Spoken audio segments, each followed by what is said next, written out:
தமிழகத்துல ஆந்திராவுடைய குரல் கொஞ்சம் அதிகமா கேக்குதோ அப்படின்ற மாதிரி நிறைய சப்போர்ட்டர்ஸோ அகேன்ஸ்டா இருக்கிறவங்களும் பேசிட்டு இருக்காங்க.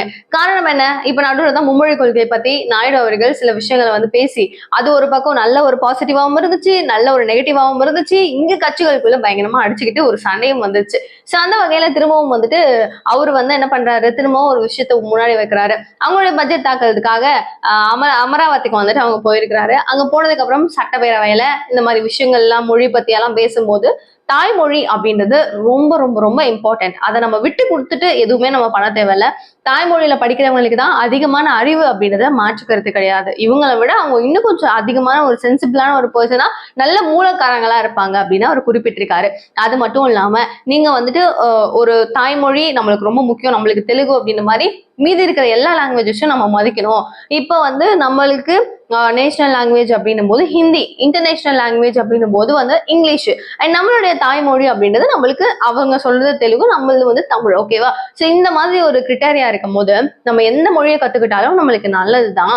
நம்ம வந்து இப்போ ஒரு இங்க படிக்கிறோம், முடிச்சிடுறோம், நெக்ஸ்ட் ஜப்பான்லயோ அமெரிக்காலயோ இல்ல பிரான்ஸ்லயோ எங்க வேணா போய் நிறைய பேர் ஒர்க் பண்றோம். நம்ம ஆளுங்களா இருக்கட்டும், வெளி ஆளுங்களா இருக்கட்டும், எல்லாருமே போய் ஒர்க் பண்ணிட்டு இருக்கோம். அந்த மாதிரி ஒரு சினாரியோ இருக்கும்போது நம்ம டெல்லிக்கே போகும்போது மீதியம் இருக்கிற நிறைய கூட்டத்துல கட்சிகளை மீட் பண்ணும் போதும் பேசும்போதும் அவங்க கூட வந்து ஒரு குழப்பம் இல்லாம, ஒரு ஹெசிடேஷன் இல்லாம, ஒரு கூச்சம் இல்லாம நம்ம ஹிந்தியை சரளமா பேசவோ இல்ல ஓரளவுக்கு டேக்கிள் பண்ணவோ தெரிஞ்சிச்சுன்னா இன்னும் ஈஸி தானே, தெரிஞ்சுக்கிறதுல என்ன தப்பு அப்படிங்கிற மாதிரி அவர் சொல்லியிருக்கிறாரு. ஸோ இந்த விஷயம் எல்லாருக்குமே வந்து ஒரு பாசிட்டிவான ஒரு விஷயமா தான் போகுமா அப்படின்னு கேட்டீங்கன்னா வாய்ப்பே கிடையாது. ஸோ இது எல்லாருமே நீங்க எப்படி சொல்லலாம், நீங்க எப்படி இப்படி பேசலாம், அப்போ வந்து ஹிந்தியை திணிக்க பாக்குறீங்களா அப்படின்றதான் திரும்பவும் வரப்போற ஒரு பெரிய மேட்டரா இருக்க போகுது. எனவே அவர் சொன்னது மேபி இன்னும் வந்து வேற, இப்போ வந்து அவங்க பிரான்ஸ்க்கு போறாங்க அப்படின்னும் போது நம்ம வந்து இன்னும் பிரெஞ்சு கத்து கொடுத்தா இன்னும் பெட்டரா இருக்கும். ஜப்பான் போறாங்க, ஜப்பனீஸ் கத்து கொடுத்தா இங்கேயே அவங்க கத்துக்கிட்டு போனா அங்க ஈஸியா அவங்க டேக்கிள் பண்ணலாம் அப்படின்லாம் சொல்றாரு.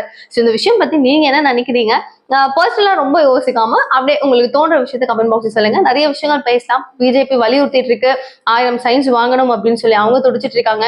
நீட்டுக்கு நாங்க இதே மாதிரி தான் பண்ணோம், அதை நீங்க மதிக்கல அப்படின்னு சொல்லிட்டு டிஎம்கே ஒரு பக்கம் சண்டையும் போயிட்டு இருக்கு, வேணும் வேணான்னு பெரிய விவாதங்களும் போயிட்டு இருக்கு.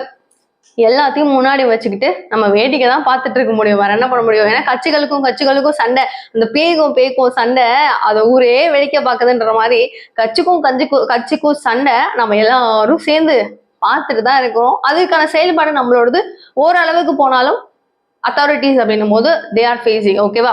ஸோ இதை பத்தி என்ன நினைக்கிறீங்கன்றது நம்ம சொன்ன மாதிரி கமெண்ட் பாக்ஸ்ல பதிவிடுங்க. நிறைய விஷயங்கள் பேசலாம். குட்டியா எல்லா விஷயமும் தெரிஞ்சுக்கணும்னா சேனலை சப்ஸ்கிரைப் பண்ணிக்கோங்க. தேங்க்யூ ஸோ மச் ஃபார் வாட்சிங். பாய்.